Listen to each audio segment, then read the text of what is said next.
Good morning, viewers at home. Welcome to the program, Superdawn. I am Vera, I'll support with you on this edition of the program. Well, today we'll look at the standard of our education in Nigeria, looking at educational standard in Nigeria and how we can improve in that sector. Away from that, we're also going to look at the overview of power sector in Nigeria. Lots of time people have said that this country is not improving in that sector. Some other persons can come up to say that at least we have a little bit of power supply. How is our generation done? How is it distributed? How will Nigerians get electricity supply without necessarily every day go to the filling station to give fuel? And away from that also, we want to look at on Monday, the Judiciary, they've gone to the Supreme Court to find out, looking at the disciplinary powers of the Judiciary. We want to look at it, and we'll be asking loads of questions concerning that today. Who has the power to summon a judge, to discipline a judge? Is it the state? Is it the state government? Who has that power? We'll look at that today during this program this morning. The phone lines will be open for you to call and make your contributions. First, we'll go on this break, and when we come back, we'll take some headlines of the papers this morning. Let's go on a break. We'll be right back.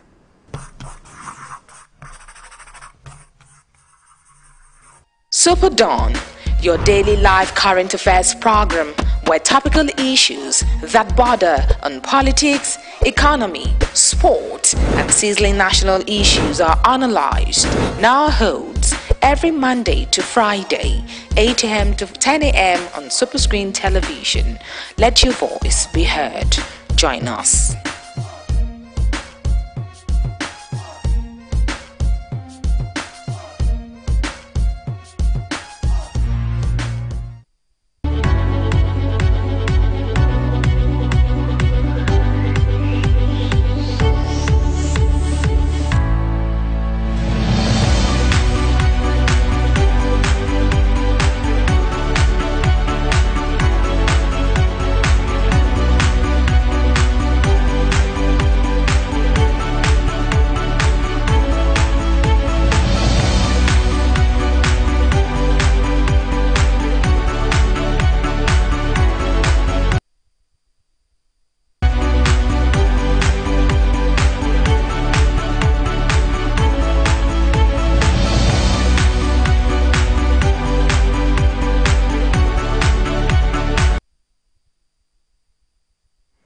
Welcome back. It's the newspaper review segment, and we're just going to take headlines this morning.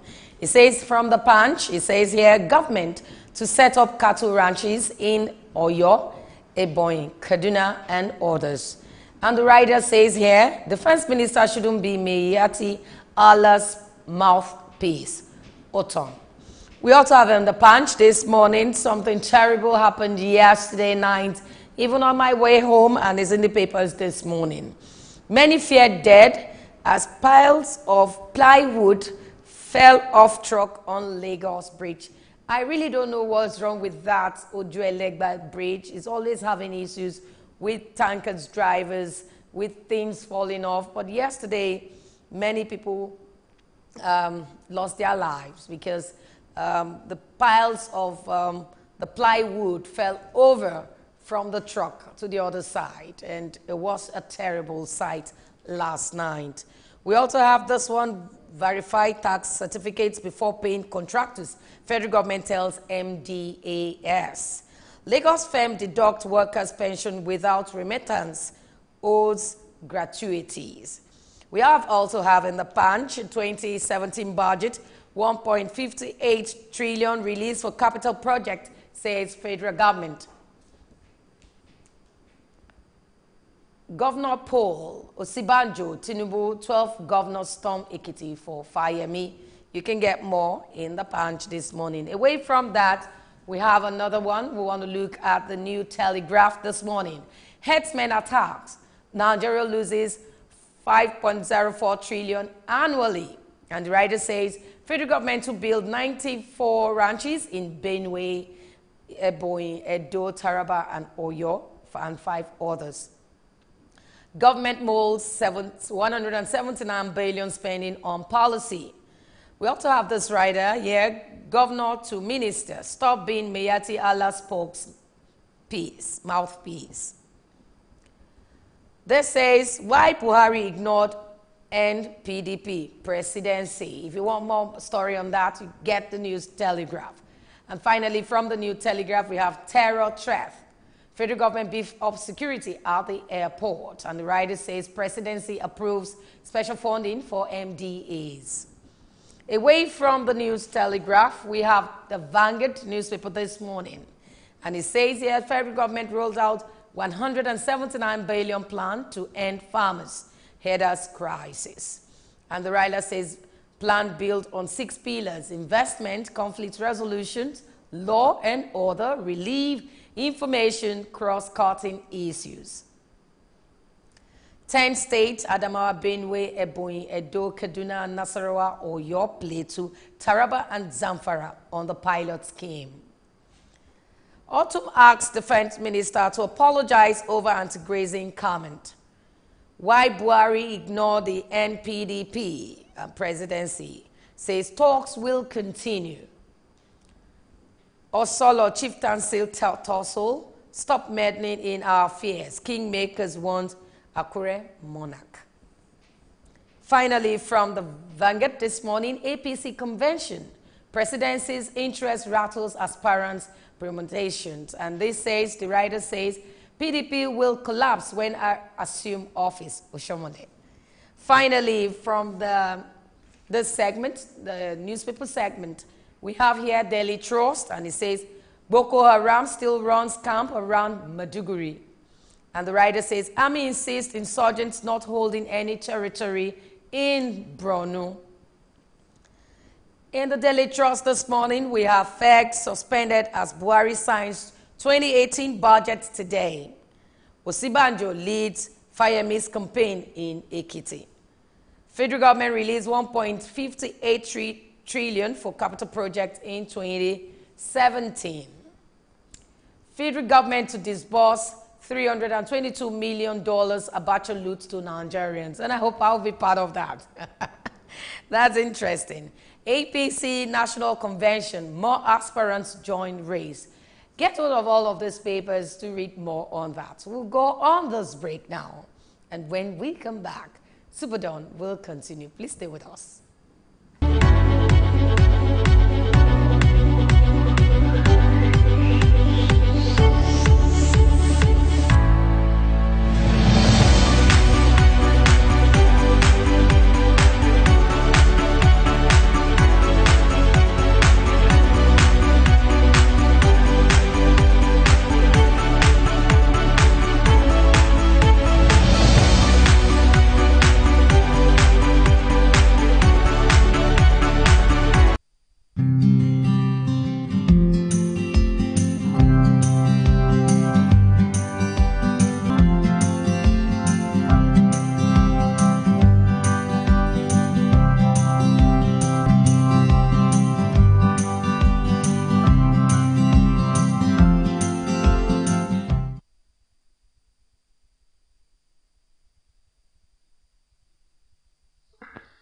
These are tips to help stay strong and healthy. Learn to do stretching exercises when you wake up. It boosts circulation and digestion and eases back pain. Studies have shown that eating a proper breakfast is one of the most positive things you can do if you're trying to lose weight. Breakfast skippers tend to gain weight. A balanced diet includes fresh fruits or fruit juice, a high-fiber breakfast cereal, low-fat milk or yogurt with wheat toast, and a boiled egg. Many people do not know how to brush their teeth properly. Improper brushing can cause much damage to your teeth and gums, as not brushing at all. Lots of people do not brush for long enough, floss, nor see a dentist regularly. Hold your toothbrush in the same way that you would hold a pencil, and brush for at least 2 minutes. This includes brushing the teeth, the junction of the teeth and gums, the tongue, and the roof of the mouth. Get your daily calcium by chugging milk or eating yogurt. It will keep your bones strong. Remember that your bone's density declines after the age of 30. You need at least 200 milligrams daily, which you should combine with magnesium, or it simply would not be absorbed. Tomato is a superstar in the fruit in vegetable pantheon. Potatoes and tomatoes contain lycopene, a powerful cancer fighter. They're also rich in vitamin C. The good news is that cooked tomatoes are also nutritious, so use them in pasta, soups, and casseroles, as well as salads. Tomatoes and apples can reduce the risk of asthma and chronic lung diseases. Both contain the antioxidant courseurin.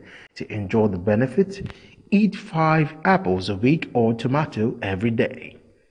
We need at least 90 milligrams of vitamin C per day, and the best way to get this is by eating at least 5 servings of fresh fruit and vegetables every day. So hit the oranges and guavas.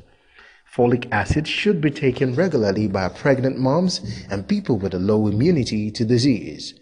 Folic acid prevents spina bifida in unborn babies and can play a role in cancer prevention. It is found in green leafy vegetables, liver, fruit, and brain. Vitamins help to boost immunity agent diseases. It also assists in the healing process of diseases such as measles and is recommended by the World Health Organization. Good natural sources of vitamin A are kidneys, livers, dairy products, green and yellow vegetables, pawpaw, mangoes, chili peppers, red sorrel, and the red palm oil. Do not have soft drinks or energy drinks while you're exercising.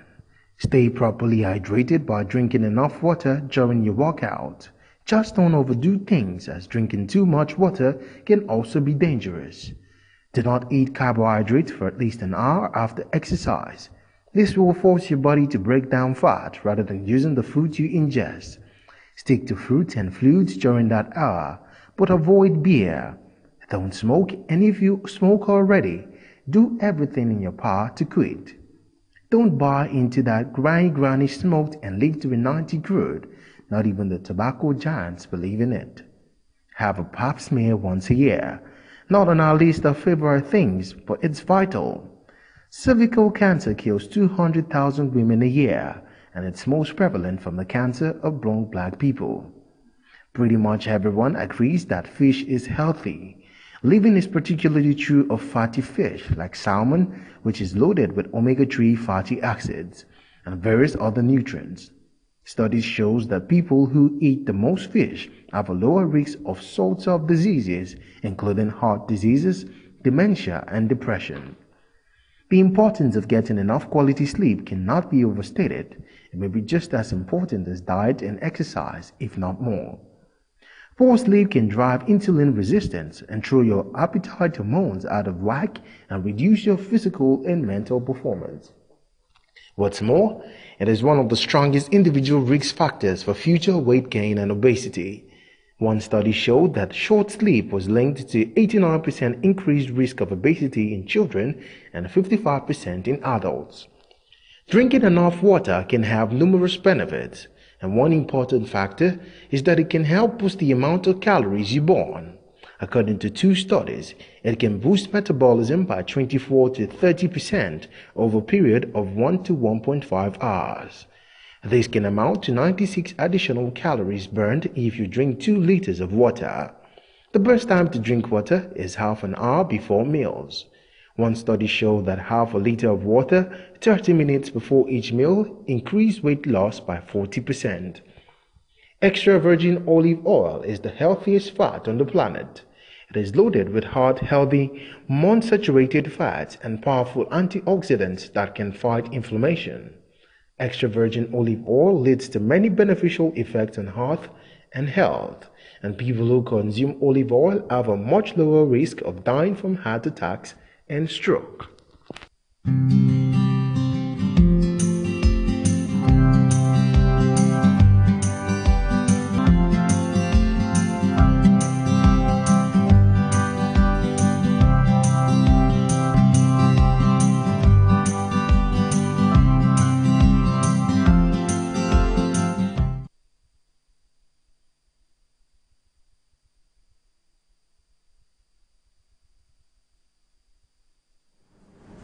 Welcome back. We want to look at our educational sector in Nigeria. Analyzing that sector this morning, we have a guest in the studio, the Deputy Rector, Yaba Technology.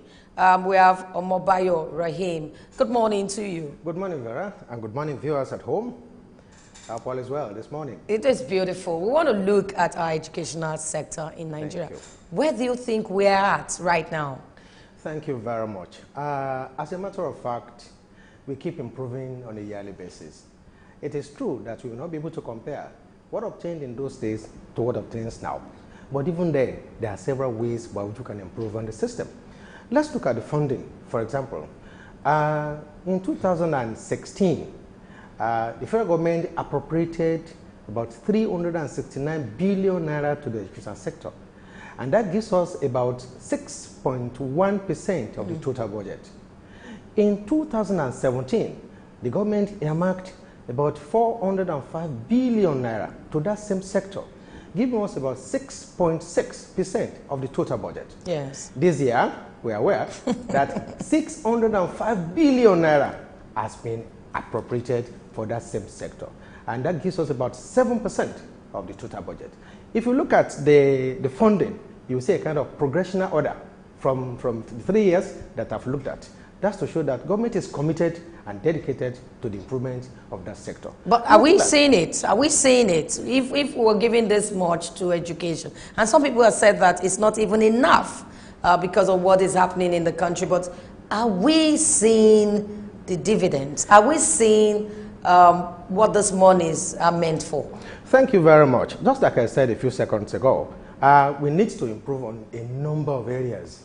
It's not that we don't see where government is spending that money, but it is the outcome that people look at. We must look at the symptoms too. What are the problems that are bedeviling that educational sector? So many problems. So many problems. Can we hear those problems from you? Thank you very much. You see, many people look at funding. It is not only funding. After all, apart from appropriation that you have mentioned from the federal government, you observe that TED fund is there that funds all tertiary institutions in Nigeria. That's part of funding. And we are being assisted tremendously in that area by that organization. But what about those who teach these children? Have we been able to focus on the lecturers themselves? It's one area that is so important to Jameen that we can't afford to close our eyes at it. In the educational sector, or where you teach and learn, the case is garbage in, garbage out. A man cannot give what he doesn't have. You bring in a lecturer who can hardly impart knowledge in the students.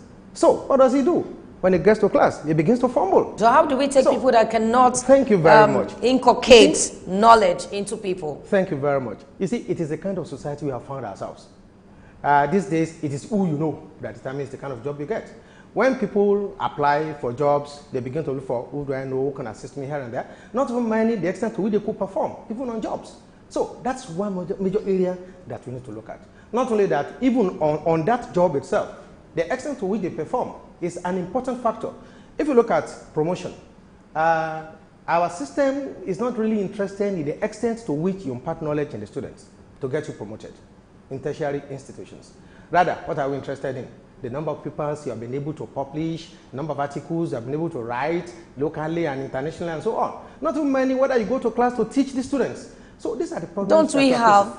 Don't we have people that goes investigating if lecturers are really teaching instead of just saying handouts or go and get my books? Because some lecturers insist with some marks. If you get their books, you get some marks. Instead of doing all of this, don't we have people that are saddled with this responsibility to check lecturers themselves? Thank you very much. There are. In fact, there are some committees in some institutions that are saddled with that responsibility.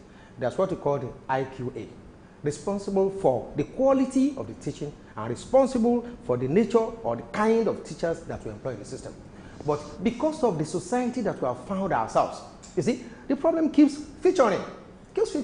If you get somebody today and get him punished for an offense he has committed, I'm telling you, others are on the queue, waiting to commit the same offense. So, and then if you look at what some lecturers are facing in certain tertiary institutions, not necessarily federal, particularly in the state, where they are hardly paid their salaries. So they begin to look here and there to make ends meet. I'm not justifying it. Before you continue, are you saying their enumeration is not good enough? No, the enumeration may be okay. Okay. But how many how many months are these states owing these lecturers? In some states, lecturers are being owed up to about 3-4 months unpaid salary. What do you expect such lecturers to do? They begin to look here and there to see how they could make ends meet. That's why lecturers will come to institutions of higher learning and begin to see who to sell certain things to. Or they don't come on time to teach the students. Even in the universities, same of things. You realize that the lecturer will come to class at the beginning of the semester, we give the handout, we give the curriculum to the students. This is what they're going to study in the semester. And then we'll expect the students to go online and get the data. We'll expect the students to go to the library and get the data themselves.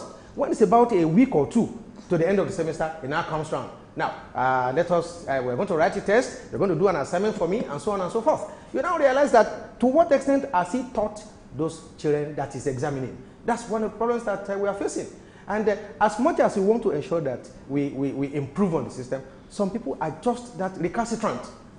When we punish them this time around, they are getting ready to commit an offense. So the problem of lecturers themselves is a factor to consider. What about the parents themselves?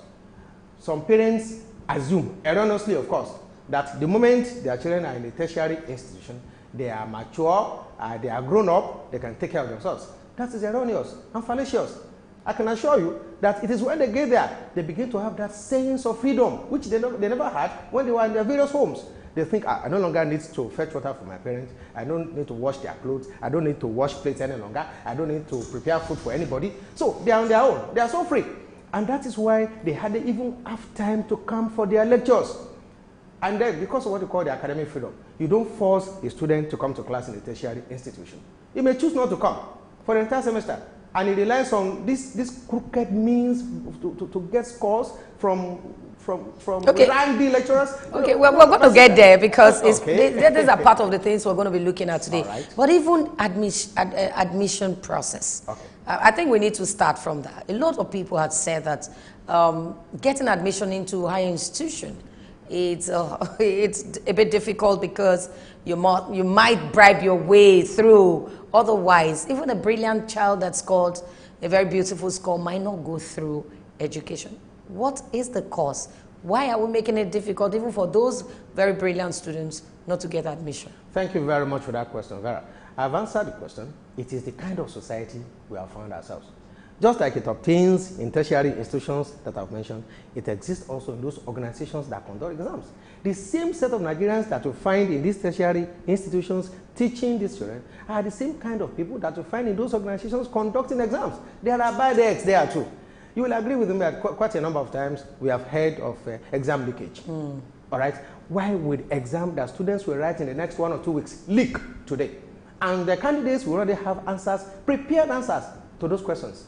And that is why they go into these various exam centers with their phones, having already prepared answers. And so when they get in there, what they do, they just begin to write out or begin to shade the answers that they had prepared themselves. So corruption is one major problem that's bedeviling the society and is affecting various strata in the country. Okay, how did we get it wrong? Where, at what point did we lose it? Thank you very much. You see, orientation of many Nigerians is poor. And then we have this attitude that anything government, well, I can just be lackadaisical about it, you know. So some people say, well, if it's government job, just do the little you can and leave the rest. All right? That same attitude is affecting us. And then those who are corrupt among us, they want to fetch extra money at all costs, whether it is legal or illegal. It's one other factor. And then some people don't even consider this nation at all. Look at America, for example. They will tell you America first in anything they do. Why don't you also say Nigeria first in what we are doing? We are not committed to the system. We are not committed to our country. And that's why I applaud and commend what the current government is doing about fighting corruption. If you can fight corruption, Nigeria will be a better place to live in. So there's corruption in our educational sector. Virtually everywhere. And that is why even these students too, they are not left out of it. They will come to the offices of these lecturers and say, excuse me, sir, what can I do for you? Even when you have not invited her. So at times people say, no, it is the randy teachers, although we have them, there's no doubt about it, randy lecturers among them, who have nothing except cutting wool in their skull, that will invite these students and say, can we go out together? Can we do this together? Come and do something for me. Some of them, those students too, will go to the offices of these lecturers and ask what they could do. When you tell them off, they still come back because they themselves are corrupt. Corruption flows in their blood.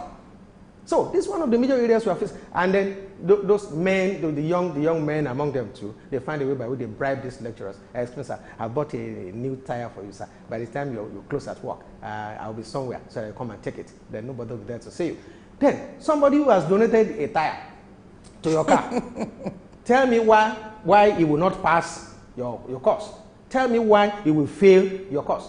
So these are the problems we are facing. If we are chunking this kind of people into the society, what will become of our society? It is rather unfortunate, my sister, because what we see in those tertiary institutions, what obtains in the lives of these students that we are teaching, will reflect the kind of life they also live when they leave the institution. We will go on this garbage break. in, garbage out. We will go on this break. When we come back, we still have the Deputy Rector, Yabatek. Let's go on the break. We'll be right back.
Welcome back. We're still looking at our educational sector, the standard in this country right now, how we can improve with what we have. We still have the rector, deputy rector, Yabatek Omobayo Rahim.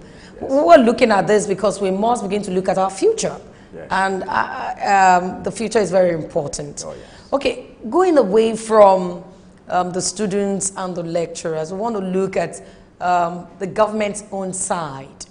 What do you think the government is not putting in place to checkmate all of these vices in tertiary institutions? Well, thank you very much. You know, like I said a few seconds ago, government is trying its best.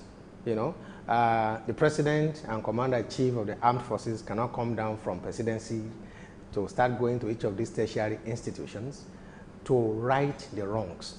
You will have to put some people there to ensure that the right thing is done at the right time. And we have a number of organizations too that monitor institutions. NUC for the universities, MBTE for the polytechnics, and so on.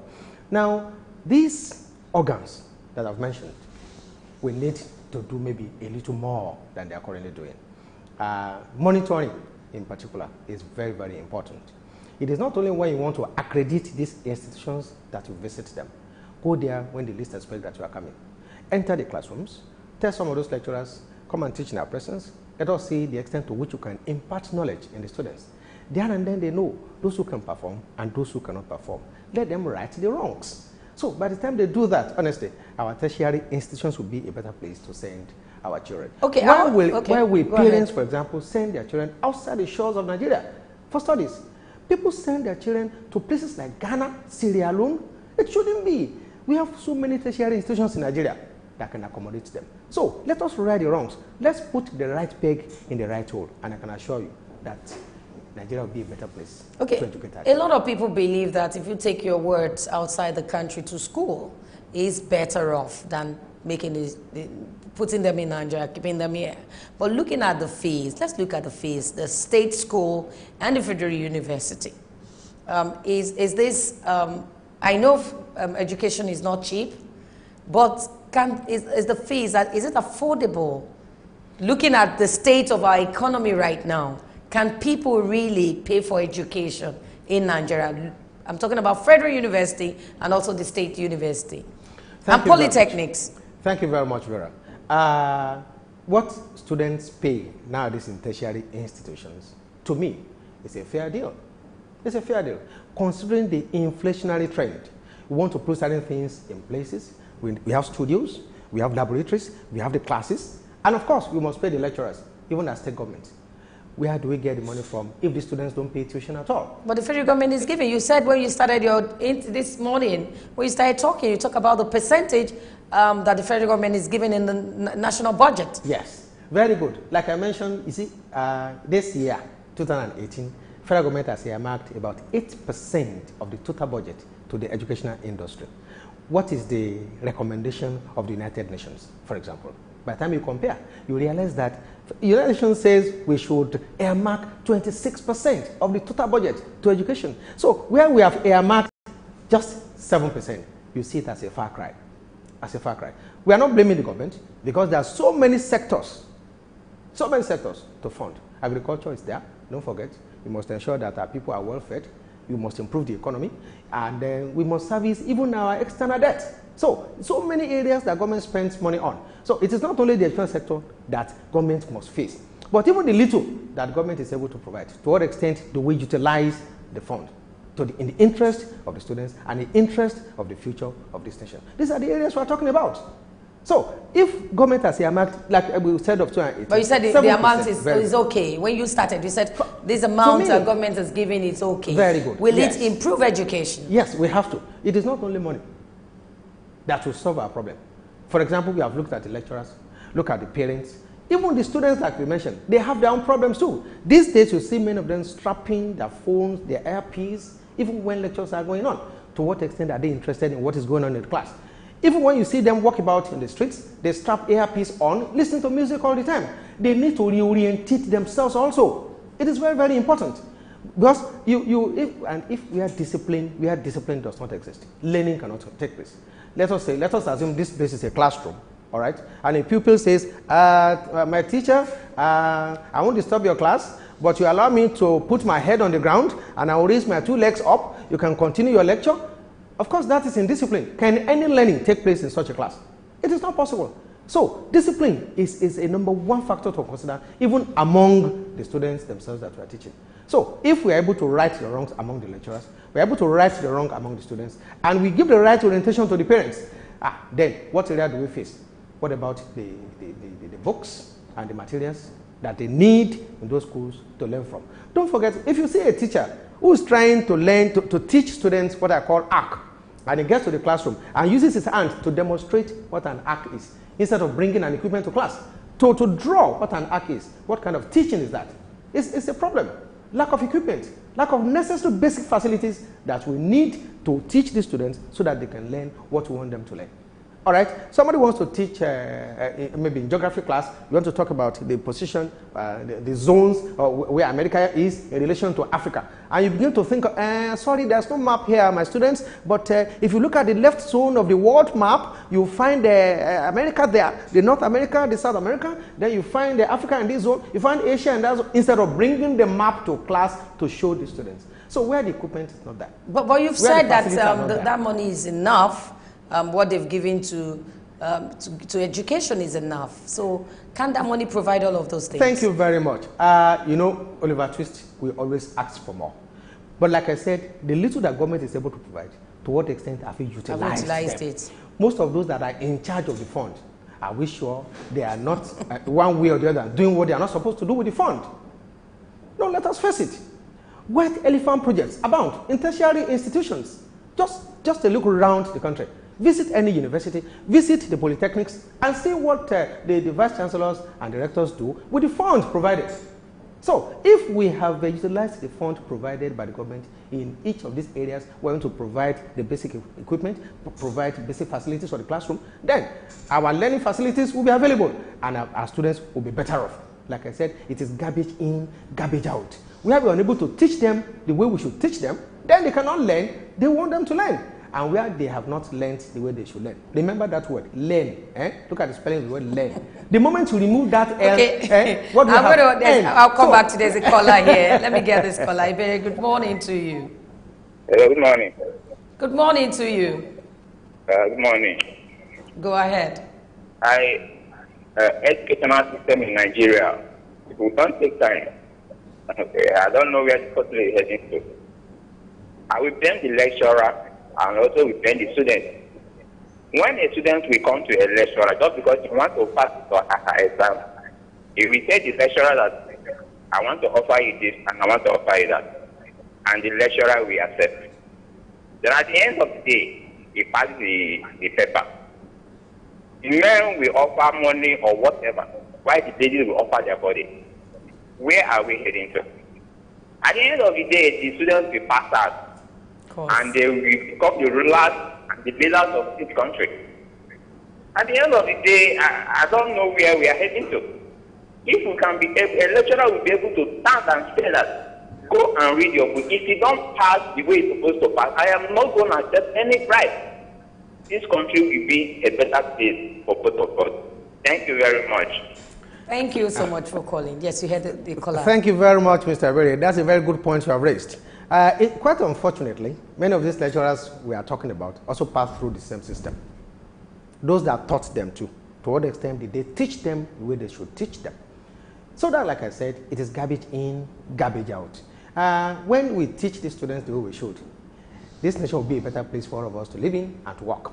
But by the time you invite these half-baked or non-baked graduates that will turn out on a yearly basis from these institutions, tell them to come for an interview.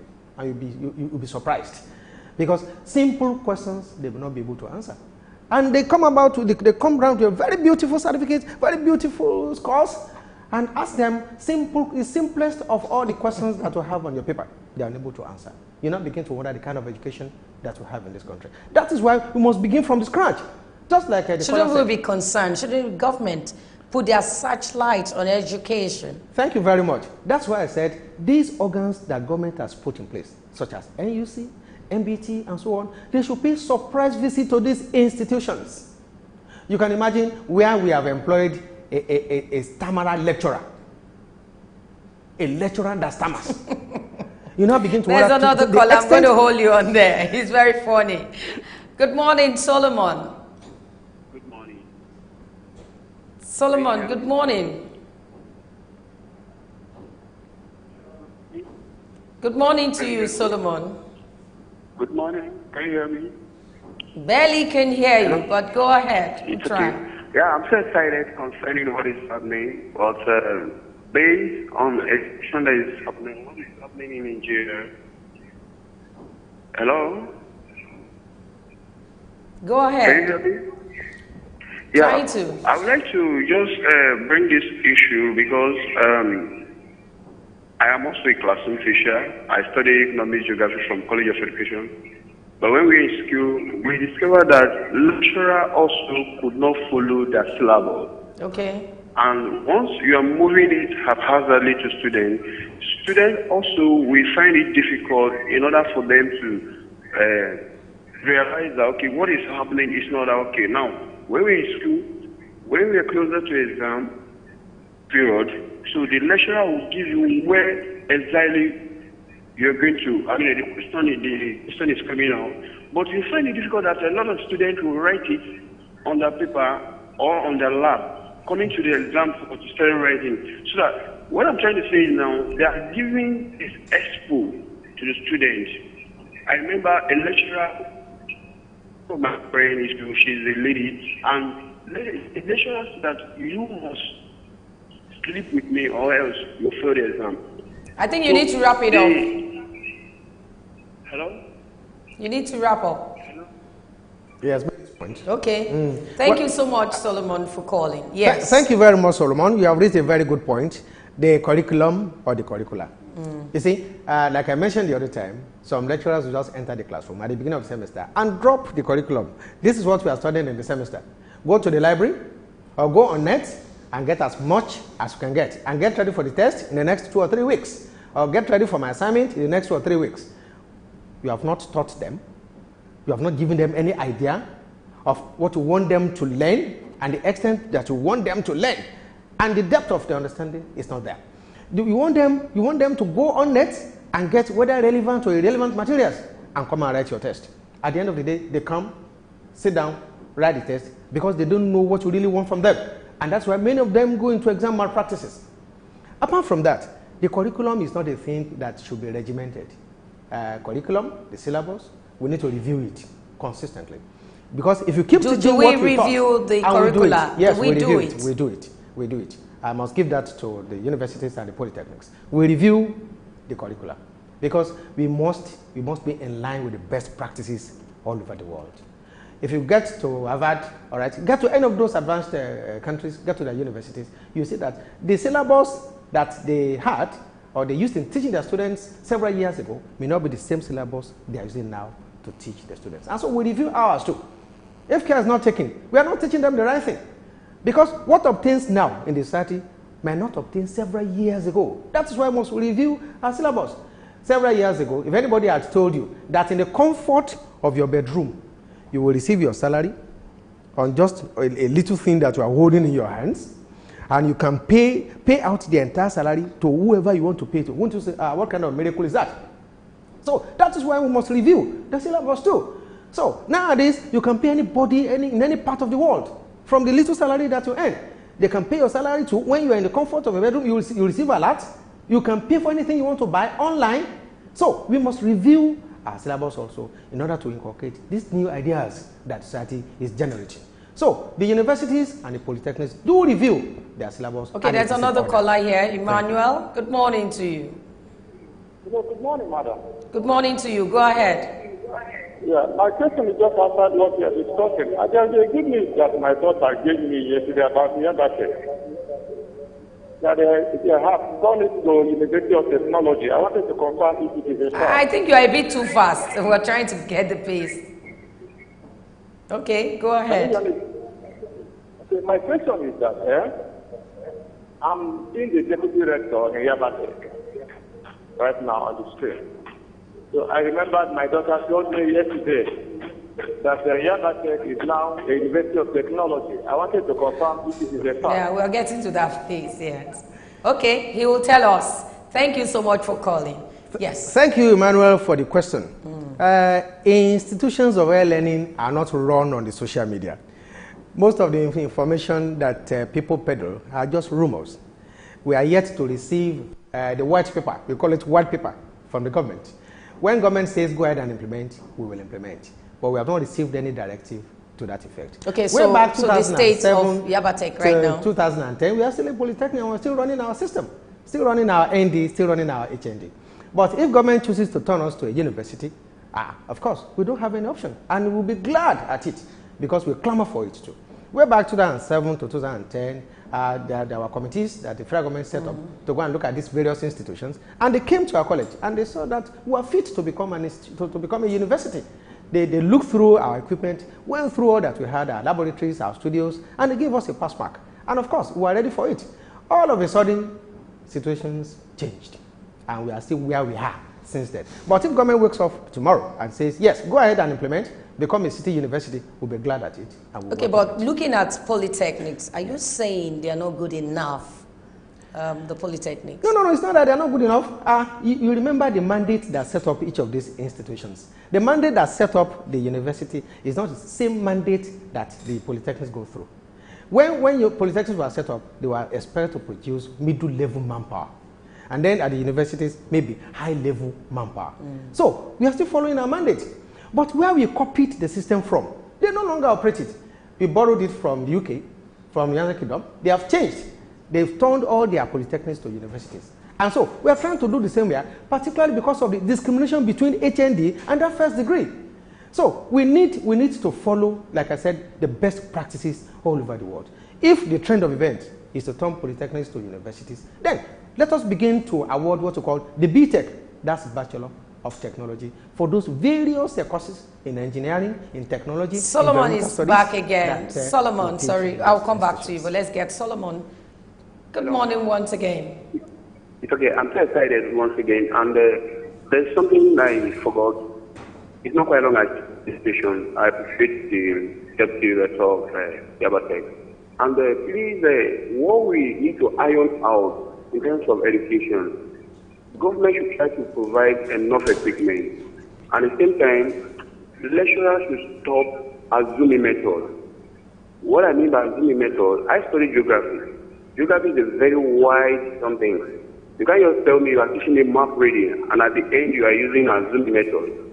This is what is here, this is what is happening. There must be equipment to show that yes, this is what is happening. At the end, students should not be able to have a double mind towards what they are reading. Because it's what you know. Because now I studied geography, I know what is inside geography. So when you say, okay, go to the internet, I can be able to understand. But if you don't understand geography, you can't tell the person that you go to the internet and study.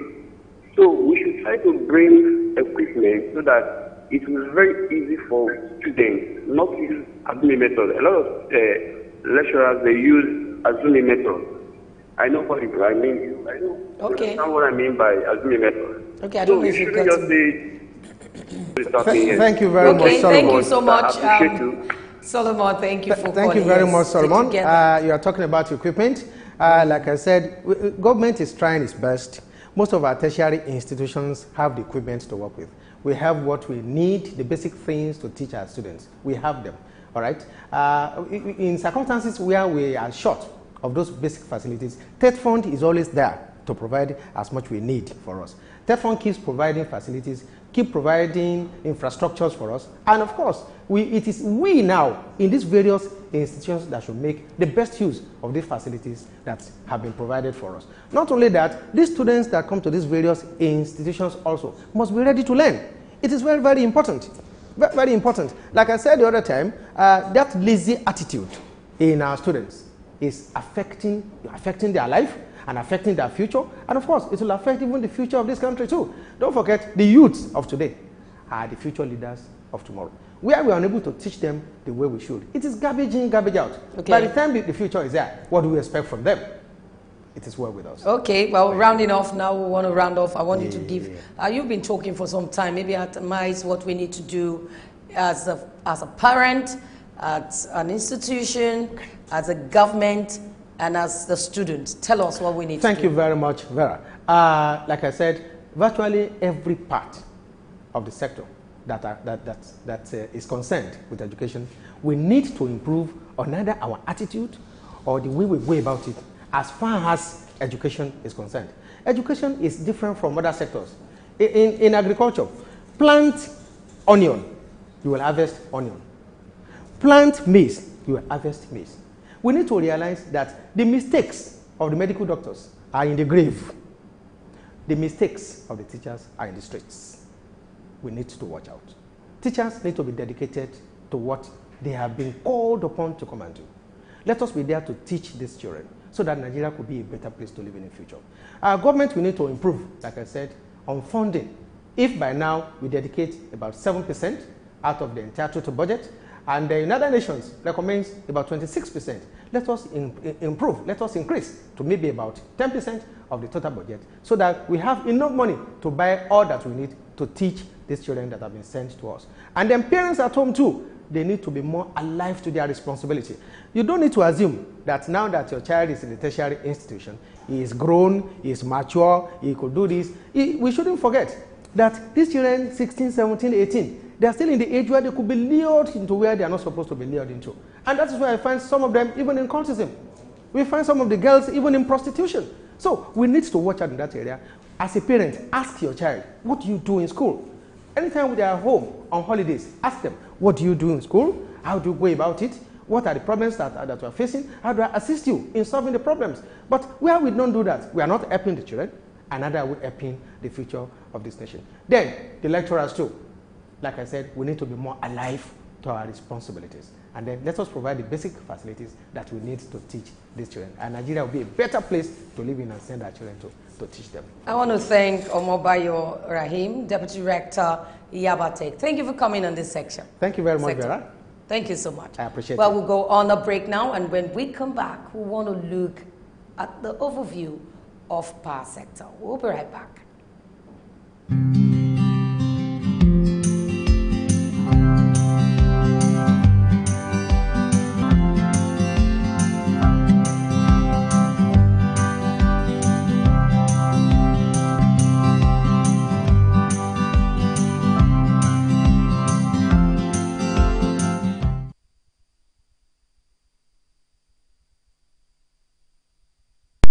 Take 1.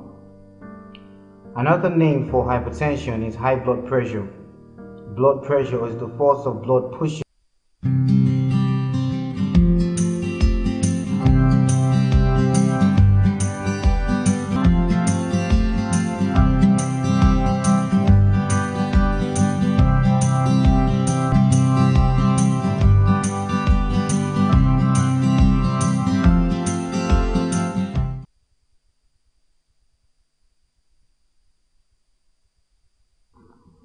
Garlic contains a compound called allicin, which has potent medicinal properties.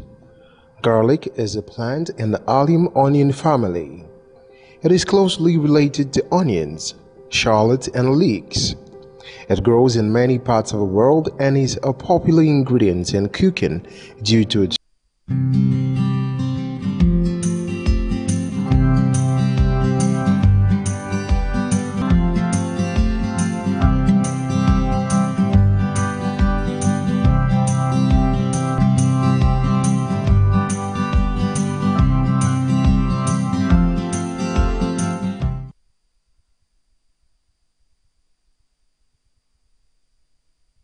Tips on balanced diet.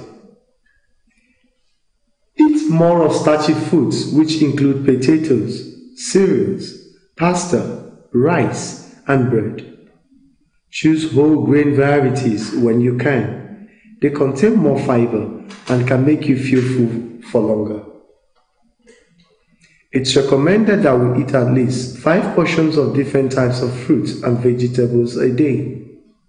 A glass of 100% unsweetened fruit juice can count as 1 portion, and vegetables cooked into dishes also count. Fish is a good source of protein and contains many vitamins and minerals. Aim for at least 2 portions a week, including at least 1 portion of oily fish. Oily fish is high in omega-3 fats, which may help to prevent heart disease. You can choose from fresh, frozen, and canned, but remember that canned and smoked fish can be high in salt. Cut down on saturated fat or sugar. Although we all need some fat in our diet, it is important to pay attention to the amount and type of fat we are eating. There are 2 main types of fat: saturated and unsaturated. Too much saturated fat can increase the amount of cholesterol in the blood, which increases your risk of developing heart disease. Saturated fat is found in many foods such as hard cheese, cakes, biscuits, sausages, cream, butter, lead, and pies. Most people eat and drink too much sugar. Sugary foods and drinks, including alcoholic drinks, are often high in calories and could contribute.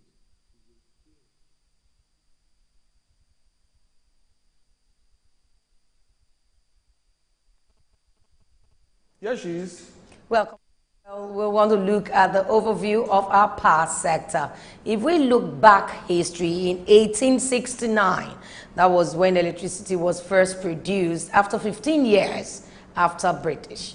But looking at the Britain that did theirs after 15 years, then what we were generating then was just 16 kilowatts.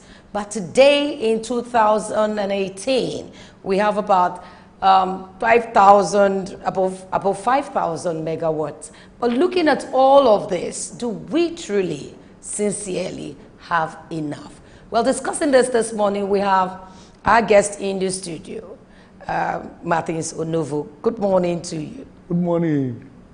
Martins Onovo is a politician, a former candidate of, I can't remember the party again. National Conscience Presidential Party. candidate of National Conscience Party. And today we want to look at where we are at, talking about power, the power sector in Nigeria. Where do you think we are at right now? Well, if you look at per capita power, we must be the worst in the world.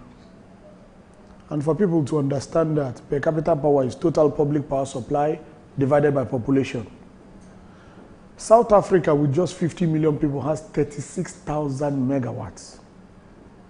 36,000. Let's use your number, though I don't agree with it. I don't know where you got it from. But that's it. If you go through, that's it. Okay. If you say we have 5,000, and we're 200 million people.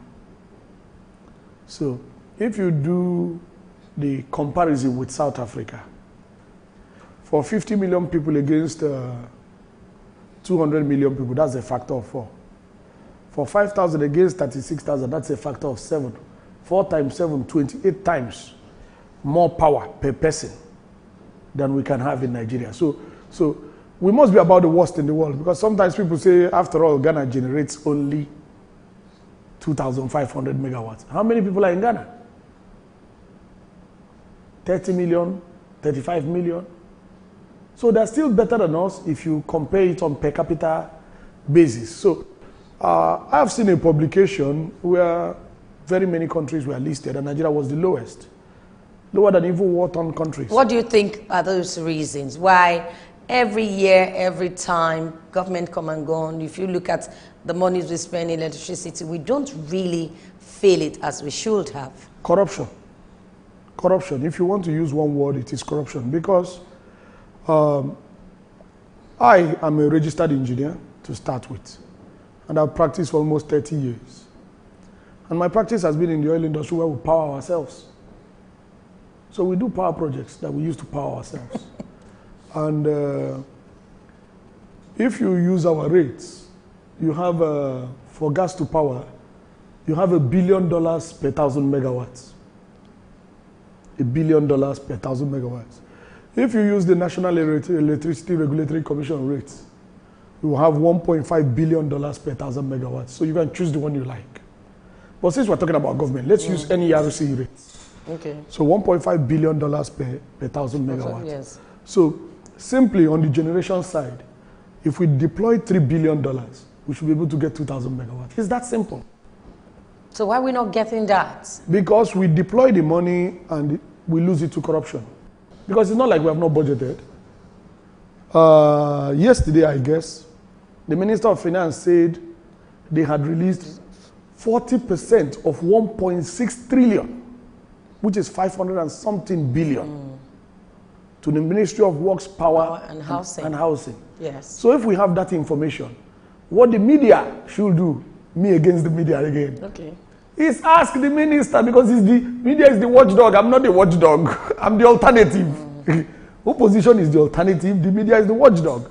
The media needs to ask the minister, you got 500 and whatever, let's say about 550 billion in 1 year. What have you done with the 550? And what did you do with the one the year before? And what will you do with the one that's coming? So we budget and we release funds, because what the minister says that we have released. Yes. So we budget and we released and we don't see improvement, and we are happy. We are very happy. Those of us who are angry, we are blamed. Oh, it's because they are not the ones in power. Why are they angry? They shouldn't be angry. They just want to be angry. We cannot be happy when things are not right. So when we look at the value chain in Nigeria, looking at, the value chain in Nigeria, looking at generation, gas, supply, transmission, and distribution, what areas should we really focus on, or what area will not? Because it doesn't seem to me that it's balanced. Excellent question. Very excellent question. From a technical point of view, there's what we call a bottleneck. You know that when you have a bottle, the neck is the smallest diameter. So the bottleneck is where you have the constraint. So to do that, you do a debottlenecking study, identify the bottleneck and how to correct it. But in the simplest term, you have to generate power first. Then you transmit it. Then you distribute it. As at today, using information from the government, the constraint is from the distribution companies. Using information from the government. And we don't believe anything government says. We do not believe anything government says. But using information from the government, the constraint is with the distribution companies. Because they claim that they are generating more than 5,000. Yes, above 5,000. And they claim that the transmission capacity is 6,000. Yes. And they claim that the distribution companies are not able to distribute more than 4,000. And you know that the privatization of the power sector, which we opposed everywhere, including in this your station, has introduced additional complications to the management of power in Nigeria. What do I mean? The generating companies are privately owned, and not by one entity. Not by one entity. It is each generation station owned by a different private entity. Now you have the transmission infrastructure that is owned by government, but is managed on behalf of government by a private entity. Then you have the distribution companies that are also independently owned. That creates a complication, because privately owned entities are run principally for profit, not for social service. But we got call names when we opposed it. People say it will work like telecoms. It will work. There was no reason to compare national power with telecoms. Why? Because telecoms was direct investment by private entities. But you say we don't have regulators supervising these people. So why won't it work? We do have. We do have. But you know that first there's an issue with regulatory capacity in Nigeria, not just in the power sector, almost in every sector. I mean, we had regulation on the stock market where we had the problems. So we know that there's an issue with regulatory capacity, because there's an issue with governance. And regulatory capacities are regulatory entities are part of government. So I will think it will be improper to depend on the regulatory authorities. That's the right thing to do, but I would think it's improper to over-depend on them when you know that there are issues with them. That's number one. Number two, you have contracts with the different entities involved. Yes. And you can't operate outside your contract. And each entity is trying to maximize its own profit, regardless of the synergy with the other entity. And that is why the transmission company are saying these one companies are not taking the power we are supplying. And these one companies are saying it is not true. So you can see that even the ethical ambience is very poor. Because the distribution companies should be happy to receive more power. Yes. Supply more people and make more revenue. But in a dysfunctional Nigeria, you can see that they do not even agree Because the transmission company has accused the distribution company of declining to take power. And the distribution company has said it is not true. So, and that also exposes the regulatory gap, because a regulator should be able to bridge that. So, and the regulator has rules that nobody obeys. Let me give you one example that affects you and I as consumers. The regulator says, if after you have paid for meter, in 2 months you don't get meter, don't pay, stop paying. Try it. If you get power, they will give you they power. will disconnect you from the grid. but that we is have what rights the to rule go says. to court. We have rights to go to court. That's why it's a dysfunctional environment. You go to court, you stay for 6 years without power. What if they go on appeal after the 6 years? You spend another 3. And they go further on appeal, you spend another 6. So you're going to be without power for 15 years. So we are a conquered people as a people. We have been conquered by public institutions which are supposed to serve us. Do you think Nigerians don't know their rights anymore? Do you think They they are still know. the same people? Because I will tell you that those estimated billings now, people are reacting to it. Agreed. People have been reacting for 2 years. People have been reacting for 2 years. So, I am not saying that there are not a few people like me who are insisting on what is right. I'm also saying that the resistance is strong and that it is government. Back to the problem with Nigeria is the leadership. It is the government that has the capacity to enforce. For example, if armed robbers come to your street with AK-47, you don't like it. What resistance can you put up? You call the police. The police are armed too and they are trained. If they don't show up, what are you supposed to do? What are you supposed to do? So it's the same thing. When we complain, the government serves us. We don't serve the government. The public institutions are funded by the people to serve the people. Your constitution says the primary purpose of government is the welfare, the security and the welfare of the people. So the government is there to serve us. We're not here to serve the government. Now, but when you have the dysfunctionality that you have in Nigeria, where the leadership is the problem, the people serve the government. Okay, looking at what we're going through when it comes power, some people have said that it's fair, it's better than what they get now, is better than what they used to get. Do you have power supply in your area regularly? This morning when I left home to come here, because I've not been to the office, there was no power. When I left the office yesterday, there was no power. So, and we need to be careful about propaganda. There may be some truths because, you know, because of load sharing.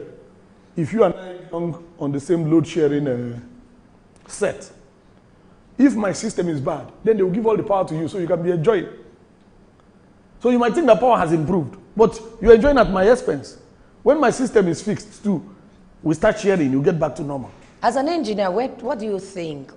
Or where do you think we got it wrong? And what do you think we need to do now? Okay, because we need to begin to look at how we can get it maybe 24 hours, non-stop for a month or 3 months. Excellent question. I've lived and worked in Europe and in America. Power does not fail. Even here in Nigeria, in the oil industry, where we power ourselves, power does not fail. So achieving, here in Nigeria, in the oil industry, power does not fail. So achieving 24-hour power supply reliably is not difficult. It is not difficult. You cannot have power unless you generate it. You cannot use that power, you cannot distribute that power if you don't transmit it.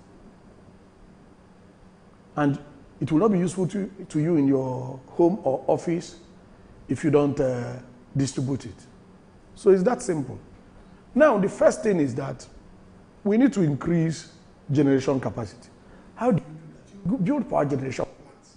Whether they are hydro, whether they are gas turbine, whether they are coal powered, whether they are steam turbines, whatever. You build power generation stations. The Chief Dr. Obasanjo regime started the gas to power policy, yes, supported by the Nigerian Society of Engineers that I belong to. It was excellent policy, super excellent. Because don't forget that Nigeria is in the top 10 with respect to gas reserves in Nigeria. So why do you want to go and use what you don't have? Why don't you use what you have? So gas to power is super excellent policy made by the Chief Dr. Obasanjo regime. I think we should have sustained it. Okay. That's number one. So now, if we generate that power, we are going to need to upgrade, because the transmission infrastructure in Nigeria is very old. So reliability becomes an issue. So we need to upgrade and extend it in addition, so that we're able to transmit the power that is generated. Then we need to improve our distribution capacity with these discos that are not able to take all the power, that's available for them. Even what is available is so insignificant, they are still not able to take it. How do you? Well, before you continue, why is it that they cannot take power? It depends. For example, I don't know exactly for whether Disco. Eko Disco or Enugu Disco. I don't know their specific issues. That's the allegation of the transmission company. We have power they are not taking. Therefore, power is wasting. Now, but there are a few technical things that can cause it. System capacity constraints. And that's why you need to upgrade and extend. Okay. So, that can cause it.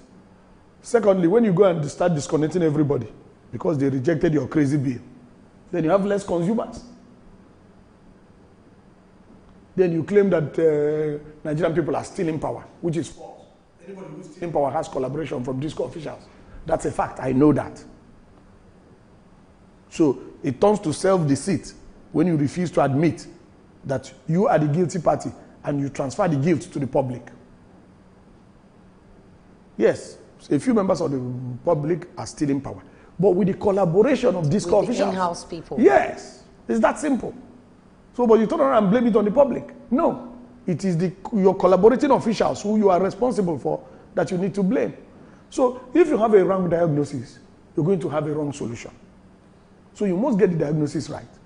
The first diagnosis we have done now, based on your questioning, is that the total generation is insignificant. Now, to even complicate that, we're not even able to receive and distribute that insignificant power. So it becomes very bad. And that is why you have all these complaints, and that is why you have made it a topic for discussion. Okay, but looking at it, the way the billing system is in Nigeria. Yes. Today, they tell you end of this month, you have to pay 17,000. And the next, before you could say Jack Robinson, the next month, the bill has gone to 250,000. How do they come about different rates? There's a simple solution. Remember, privatization of a social service was a tragedy.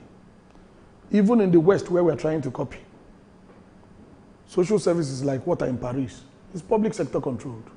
In Holland, it's public sector controlled. There are critical social services that you should not privatize. But let's not change the topic. Let's go to your question. The DISCO is a business owned by individuals like Vera. The purpose of their business is to maximize their profit, not to serve any Martin or any journalist who is paying for power. That's not their business. That's the responsibility of government.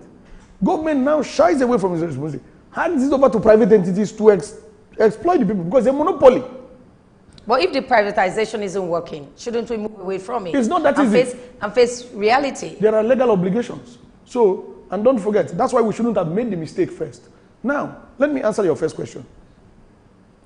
If the DISCO knows, like they know, that they can get away with perfidy, which is what they're doing, they refuse to supply meters.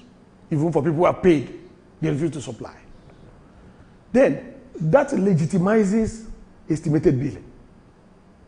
The Nigerian Senate has indicted them, but they don't give a damn because of the weakness of the government. And what has weakened the government? It is corruption. The Nigerian Senate has indicted DISCOs over estimated bills, which is what Nigerians call crazy bills, because they're unreasonable. The simple solution is meter everybody, which the government, as represented by the National Electricity Regulatory Commission, which is the regulatory authority, has insisted on, and has even given a punitive measure that if you are not, after 2 months, stop paying. But it's not practical. Okay, there's a caller here. Let's get him. Ibele, good morning to you. Iberi, right. Iberi. Good morning to you. Good morning. Once again, Yes, you called before. Before Yes. I make my contribution. I think you need to speak up. Before I make my contribution, I want to ask a question to Mr. Novo. We didn't hear you. I can't hear you. Can you hear me? Okay, go Try ahead. again. I want to ask a question to Mr. Novo. Okay, Please, go go ahead. ahead. Okay, sir. This problem we are having in power sector, can it be fixed?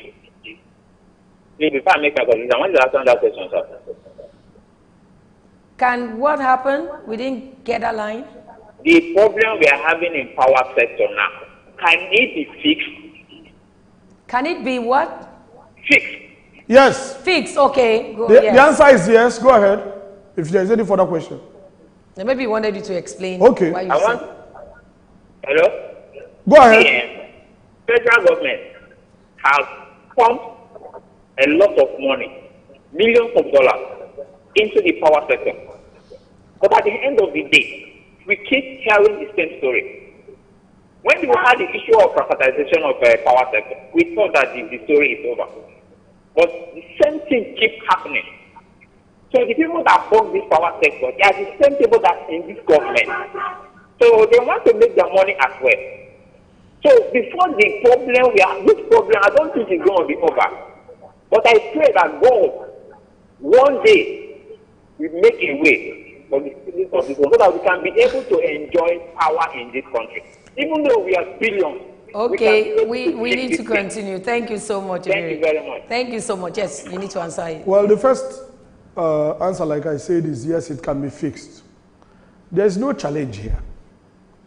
There's no challenge. It's about prioritization and funding.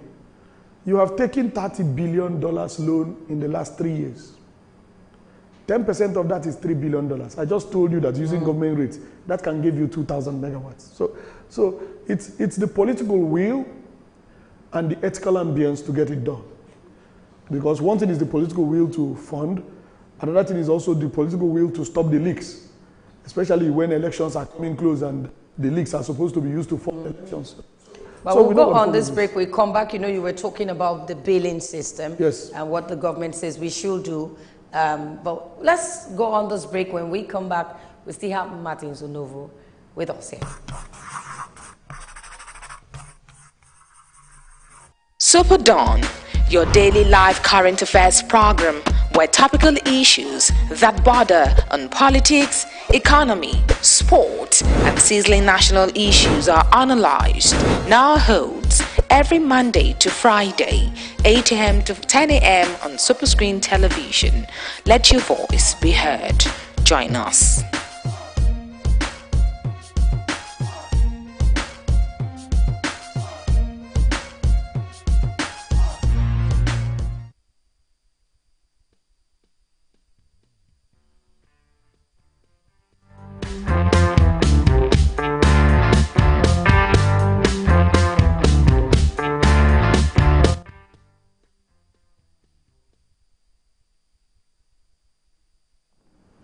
Welcome back. We're still looking at overview of our power sector. It's very important.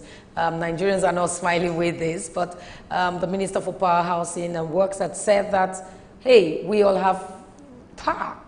But looking at what in reality, what is happening in the country right now, especially in Lagos, they said about 1,000 dropped in Lagos, and that's why we're not having a constant power supply. And then we must look at solution, and that's where you started with. Yes, before, let me just make a comment about that, because that's why I said we do not believe the government. I mean, this so is... why would you believe a government? This is a barefaced lie that you have power. I just told you that this morning I left home without power. Yesterday I left the office without power. This is a barefaced lie. Secondly, with the level of claimed generation today, 5,000, you cannot... Above 5,000. Yes, okay. If you look at it in 6. April, above 5,000 from April. But what you should use is your national average for the year. But let's not go there. Because you can have spike performance of 6,000 today, and then every other day you have 3,200, and then you claim you have 6,000. what you look at is the national average. That's the right way to look at it. But let us even say you have 6,000.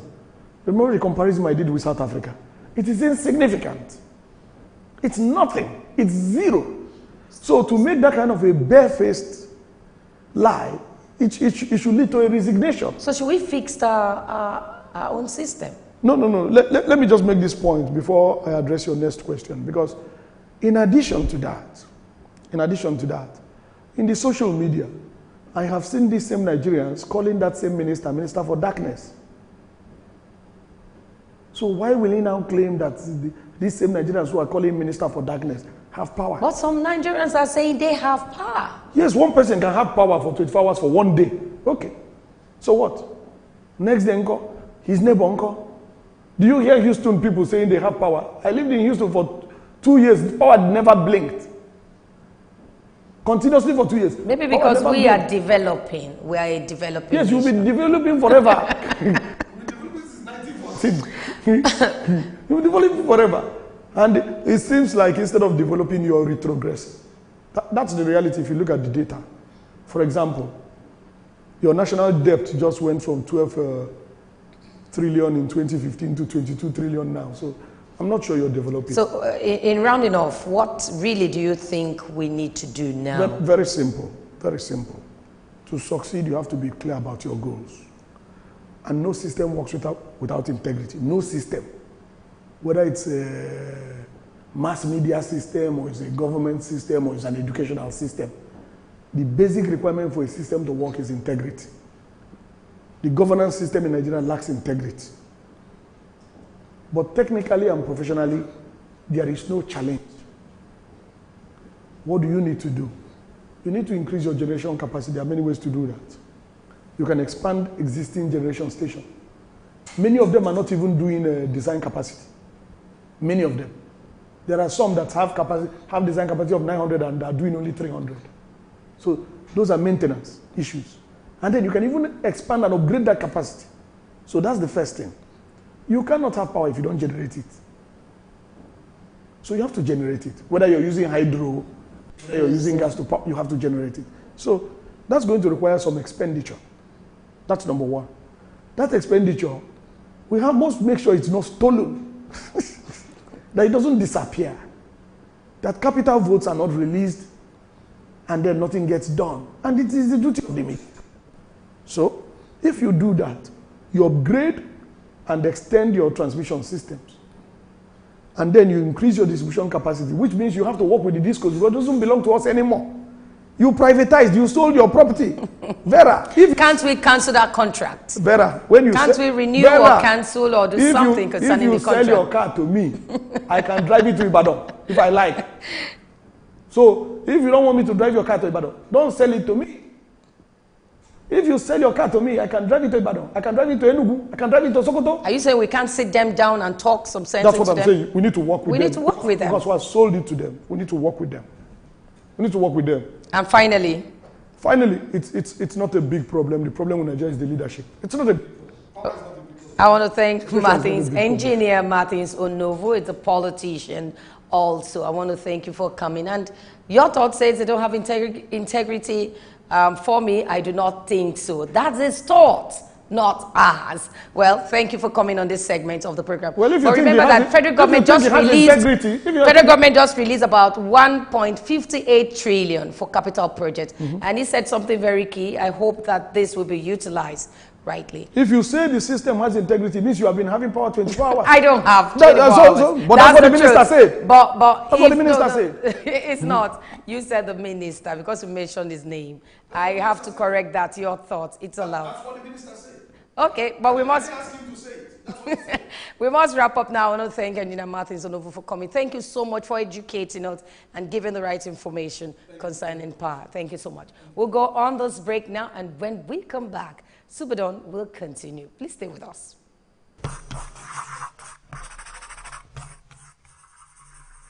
Superdawn, your daily live current affairs program where topical issues that border on politics, economy, sport, and sizzling national issues are analyzed, now holds every Monday to Friday a current affairs program where topical issues that border on politics, economy, sport, and sizzling national issues are analyzed, now holds every Monday to Friday, 8 a.m. to 10 a.m. on Superscreen television. Let your voice be heard. Join us.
Welcome back. Well, we want to look right now today at the judiciary.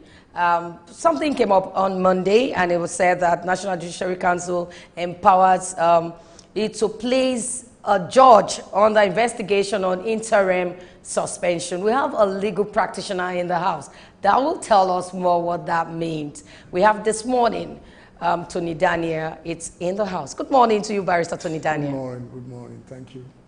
Yes, we want to look at this that started actually 2016. You remember questions came up in that period where people asked, can a judge be invited by DSS? When some judges, their houses were really ransacked and lots of things happened those periods. But can a judge be invited first by DSS?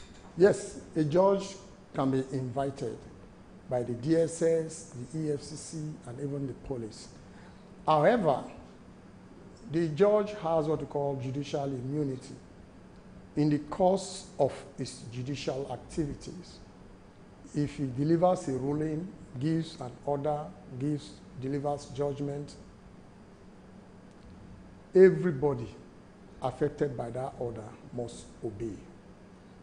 If you are dissatisfied, you go to the Court of Appeal. You file an appeal against that judgment. You cannot arrest or invite a judge for doing his duty.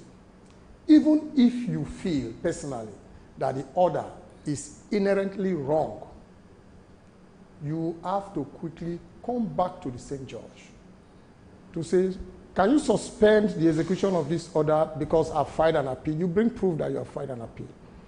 If that judge refuses to grant a stay of execution of that order, you go to the Court of Appeal to get the Court of Appeal to grant a stay of that order while they will hear the appeal you have filed, where you will canvass arguments to show that the judgment was bad and it should be set aside. So to that extent, if, for instance, a judge is alleged to have collected money, or the judge is using a company to do business and the company duped or defrauded another individual or company, we can do what we call piercing the corporate veil of that company to see the person behind the company. And if it is a judge, you can invite the judge to come and explain the roles he or she knows about the alleged fraud. So to that extent, a judge can be invited. Okay, looking at what is happening, what happened recently, National Judicial Council has approached the Supreme Court to determine who is between it. Is it the state or the governor, state governor, to determine the disciplinary power over judicial officers. But looking at it, who do you think, although this is going to the Supreme Court, but who do you think determines this disciplinary power? Yes. Will it be the state governor? No, without prejudice to the fact that I learned this matter. Yes, sorry we didn't inform you in time. Yes, I was informed about this today. I learned that this matter is already before the Supreme Court. Without prejudice to that, I want to state that issues like this gives room for amendment of the Constitution. Now, I know of the powers the National Judicial Council has derived from the Constitution. I cannot remember the section specifically, but I know Section 271. Section 22. Section 271 of the Constitution gives the NJC the power to recommend the appointment of the chief judge of any state to the governor. And then governor can now appoint subject to the confirmation of the state assembly. Now, the same Constitution at Section 292 gave, and the governor cannot sack unless in compliance with the provisions of Section 292, which says that the chief judge cannot be removed except whether he has gotten to his age of retirement, he retires, or if he is no longer in a position to carry out the duty of his chief judge, maybe infirmity of the mind or other serious sickness, or for serious misconduct, then the State House of Assembly, by two-third majority, can do that. You can see they are limited to where the chief judge has a serious problem and it is obvious that he can no longer act in that capacity, or the chief judge is involved in a very serious misconduct.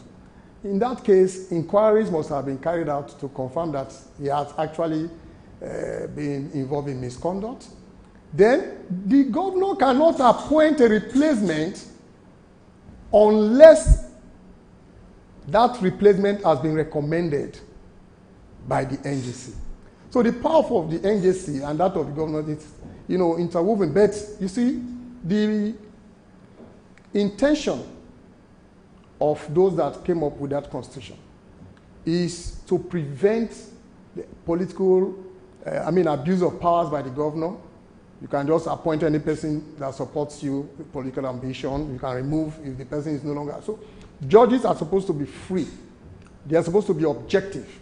They are not supposed to be persuaded by sentiment. But won't judges, because looking at what your interpretation, that's why anyway, they are taking, Judiciary Council are taking this matter to the Supreme Court for interpretation. Looking at what you have said, can't judges just feel the governor cannot dare me, and begin to do things on their own? No, there's no room for that. They are two separate arms. The governor is the executive. The legislatures, they are there, they are doing their job. Then judiciary, they are separated. So a judge is not supposed to know that X party is, before him. He's supposed to go on, look at the matter objectively, look at the legal aspect, and gives order. They have discretion in some matters. But that discretion, every lawyer knows, is exercised judiciously and judicially, which means it must be exercised in such a way that it will not be seen that you are, biased.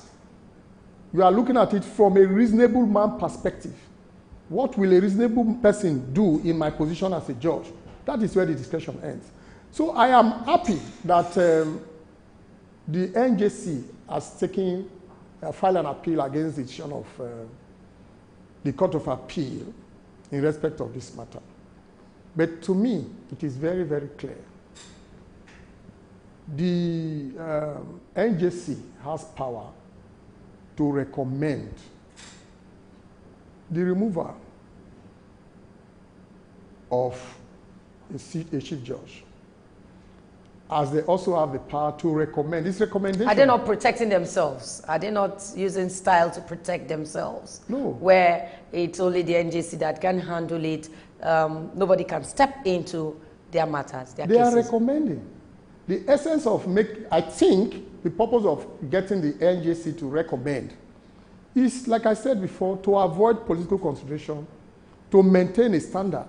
Of course, with respect to judges, some of them are not meeting up, particularly the new judges. I think I strongly recommend training for them. There are some experienced judges that we know of, but there are some. I can't tell you some of the things. So how did we get to that level where you could not even trust some judges? It's politics. Politics still coming. For example, judges generally are appointed by the state for high court, state high court. I have a friend, a junior lawyer, in a state, in fact, in Edo State, when Oshomole was the governor. They wrote pre-interview and exams for prospective judges among lawyers. He was the best. But a lady who was the last is a judge today. So what do you expect from that judge? And that judge is likely to become the chief judge of the state. I know of a judge in Lagos State who thought I was a counsel to the defendant and mistakenly invited me into her chambers. And now started talking to me, thinking that he was talking to the counsel of the defendant. I can't repeat what she's saying. She's still serving. And that judge will become the chief judge. Someday.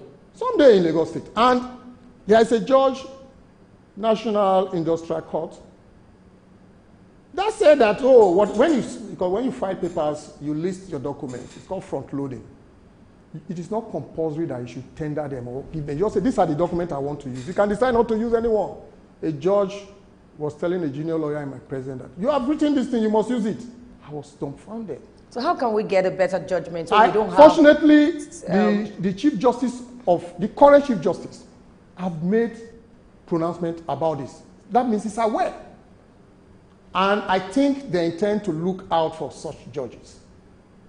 It's either, and with respect, some of the judges from the Ministry of Justice, the staff of the Ministry of Justice, they are the ones that often become judges. Some of them need training.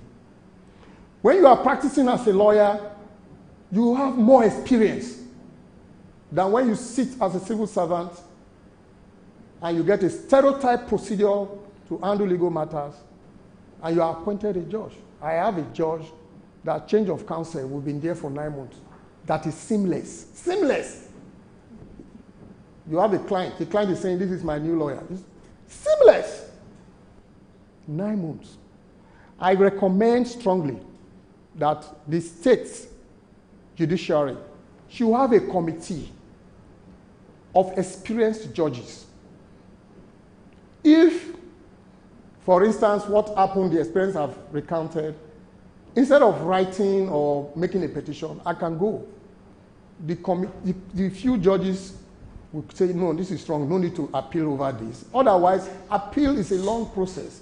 It is, a lot of cases end at the High Court, not because they cannot go to the Court of Appeal. The Court of Appeal is overwhelmed with cases. There are some that could have been trashed administratively. And I think they should think about that now. Okay, what do you think they need to do now, looking at our judiciary right now? Judiciary, I have just recommended one, a committee. It's an administrative body to look into any issue. Must I go on appeal on everything? Supposing I'm doing a pro bono case, it's free of charge. And I have a matter that is about 9 years old. It was a pro bono matter. The other party is a big company. It's able to employ a senior advocate. They have filed appeal to the Supreme Court. We won the case at the High Court. We won it at the Court of Appeal. They have gone to the Supreme Court. Will I now use my money to go to the Supreme Court? So who is going to help people that doesn't have money? The man is losing so much money. He was cheated. But Supreme Court is just one. Abuja. So they should start thinking of regionalizing Supreme Court. If the Supreme Court, if there's a Supreme Court within the Western region, I would have said, okay, let me go. But to take a flight to Abuja, stay in the hotel, file the papers, each trip would cost me not less than 200,000. So you are saying those that doesn't have money might not get the right justice? They won't get judgment at the Supreme Court. How many matters get there? You understand? Most of the cases that get there, big lawyers, SAS, we go there, but then, so I think they should set up more Supreme Courts, like 3 more, so that they will appoint more justices, from the Court of Appeal to the Supreme Court. Even the Court of Appeal, they need to appoint more judges. Okay, but looking at what you have said so far, there's a need for us to look at the judiciary and mop out those that are not qualified enough. Yes. It's very important we look at it. Yes. But do you think this, what will you say about this administration towards the judiciary? Well, I think in some cases, the federal government obeys, while in some few cases, they don't obey court order, and it's very wrong. They should not select the order to obey. And I want to address the Attorney General of the Federation. I have not seen any Attorney General or Minister for Justice resign to protest the deliberate disobedience to court judgment. If you choose the judgment or order you want to obey, you are creating room for anarchy. People will now start saying, even if I go to court and I win against a government agency, they will not obey. Let me look for any other way to get justice. It's wrong. The government themselves should encourage obedience. Look, why I'm addressing the Office of the Minister of Justice is that when an order is made by the court and your principals, that is the president and all that, feels that order is not in their favor, for God's sake, quickly file an appeal. Quickly, you can go back to a judge that has given an order. If you have good reason to make the judge feel you need to review that order. For instance, maybe you are convinced the judge made one mistake, very strong mistake. Or maybe you have evidence that the other party was fraudulent. We've heard of, what's the name of this man that is producing car, problem with EFCC? Innocent. That Supreme Court gave judgment. Yes. Later, we heard that there was nothing like that and all that. So you can always go back to the court if there is a fraudulent present. If you have proof that the other person was fraudulent and the judge did not address his mind to it. You know, this is without prejudice to appeal. Then you can do that. The judge can now say, no, I will not review. I insist on my position. But as lawyers, that has given you some time. But the order given by the judge, which you are trying to get the judge to review, remains valid until it is reviewed. Okay, you are trying to tell us the implication where what will happen if even federal government doesn't obey, if the administration doesn't obey court orders. What will happen to? No, the party that we call the judgment creditor, if you are the one that the judgment favors, you are a judgment creditor. And then the other person is a judgment debtor. Now, the judgment creditor can take steps to execute. But you see, it is the same executive you will approach to execute the judgment of the judiciary. You see, that's a problem we have. If it is company to company, it's okay. If you can take steps to execute your judgment or your order. And then you can also, prosecute the person that is in disobedience. We call that contempt of court. It is a criminal contempt to disobey a court order. This Dasuki case comes to my mind because that is a case where government feels its release would put at risk national security. For God's sake, go to the court. If the judge says release him on bail, on social condition. You are against it. Don't be seen to be disobeying that order. Go to the Court of Appeal. File an appeal to convince the justices of the Court of Appeal that the judge was wrong. But mark you, the Court of Appeal will work with what you have presented at the High Court. Though you can present any fresh thing that is very, very useful for the appeal, you will take the permission of the Court of Appeal to say that we didn't use this at the High Court, but we are using it now. So my advice is, if the minister advises the presidency and other agency on compliance or obedience to court orders and they refuse, he should resign. He should resign and protest it. Let Nigerians know that he has advised.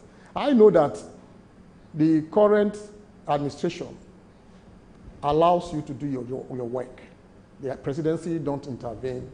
I know that, but there are selected cases that is not good for the, if you're talking of integrity, it should be extensive.